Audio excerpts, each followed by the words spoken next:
Hoje, a gente vai mergulhar de cabeça num texto que, olha, é pura ação e estratégia. Estamos falando do capítulo 11 de 1 Crônicas. E já aviso, isso aqui não é só mais uma aula monótona de história antiga, de jeito nenhum. É simplesmente o relato de uma das transições de poder mais épicas que o mundo antigo já viu. Imagina só, depois de anos fugindo, vivendo no deserto, no exílio, Davi finalmente assume o trono de Israel. É uma narrativa fantástica sobre estratégia brilhante, força bruta e, o mais importante, o cumprimento exato de uma promessa de Deus. Vamos dar uma olhada nisso de perto. O nosso roteiro para essa exploração é bem direto. Primeiro, a ascensão de Davi ao poder. Depois, a famosa conquista de Jerusalém.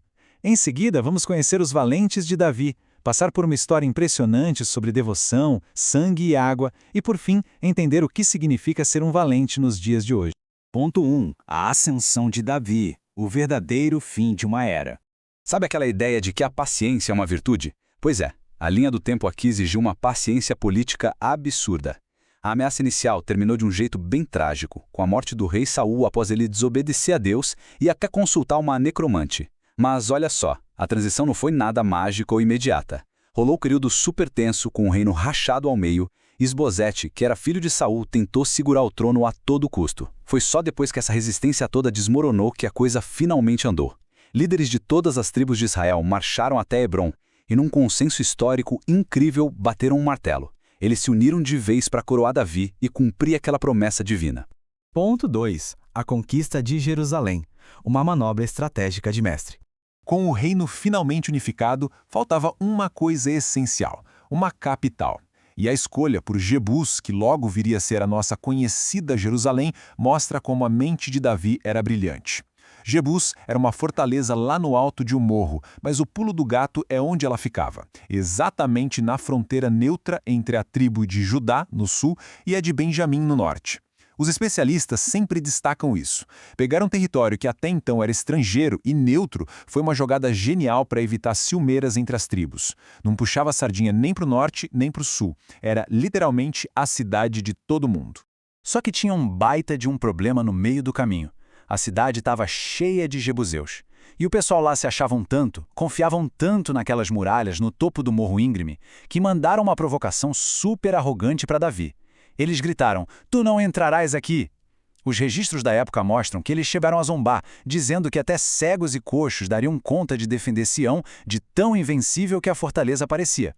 E é aí que a coisa esquenta. Davi não deixa barato e lança um desafio. O primeiro guerreiro que atacar os jebuseus vira o comandante supremo de todo o exército.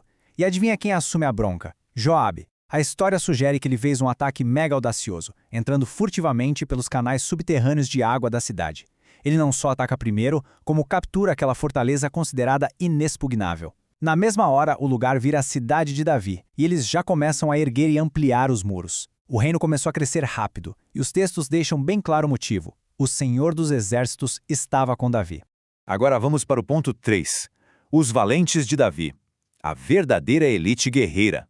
Gente, os relatos aqui parecem cena de filme de ação, com façanhas quase sobre-humanas. Olha o caso de Jazobeão. O cara empunhou a lança dele e derrubou 300 inimigos de uma vez só numa batalha. É mole? Depois tem o Eleazar. O exército inteiro fugiu de medo dos filisteus, mas ele ficou lá, plantado, defendendo sozinho um campo de cevada. E o Benaia? A audácia desse sujeito é coisa de louco. Num dia de neve, ele desce num buraco e mata um leão. Como se não bastasse, ele foi enfrentar um gigante egípcio enorme que segurava uma lança do tamanho de um poste. Benaia foi pra cima dele só com um pedaço de pau na mão, tomou a lança do gigante e venceu o duelo com a própria arma do cara. Surreal, né? Ponto 4. Devoção, sangue e água. Um ato de lealdade que arrepia. Imagina o cenário agora. Davi e seus homens estão intocados na caverna de Adulão.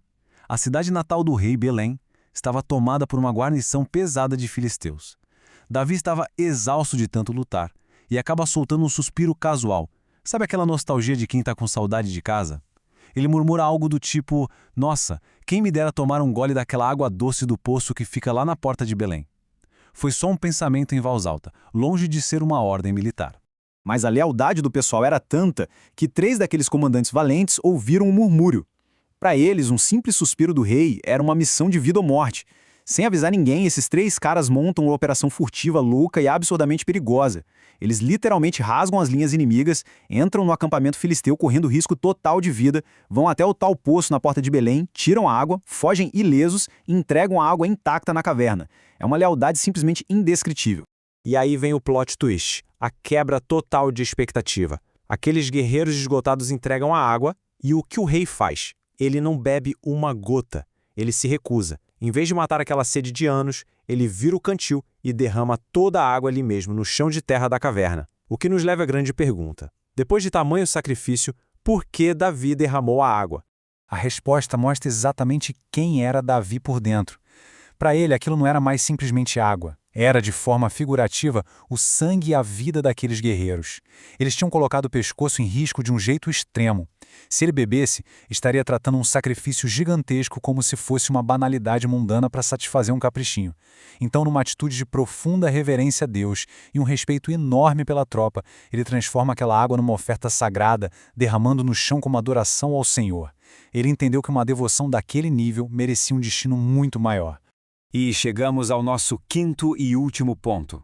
Valentes para o tempo atual. O desafio contemporâneo.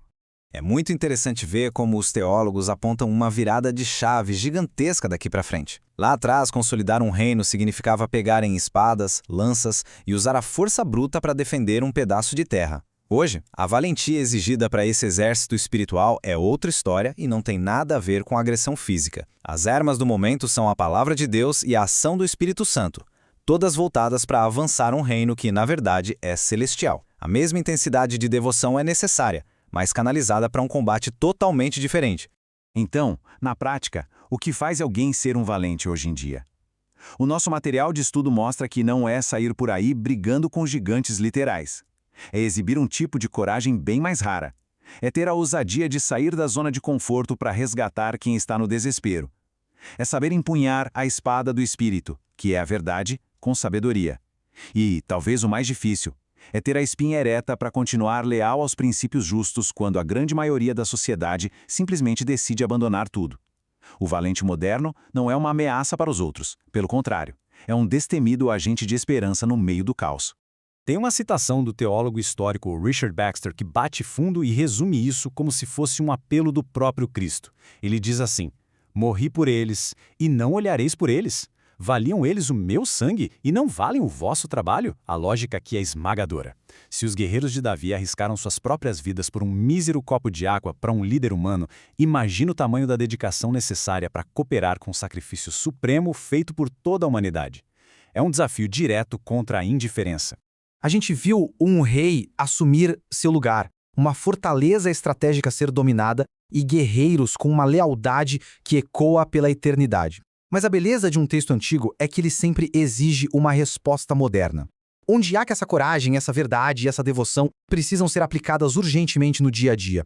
Como manifestar essa valentia na própria vida, hoje mesmo? Fica aí essa baita reflexão. Muito obrigado por acompanhar mais este estudo e até a próxima!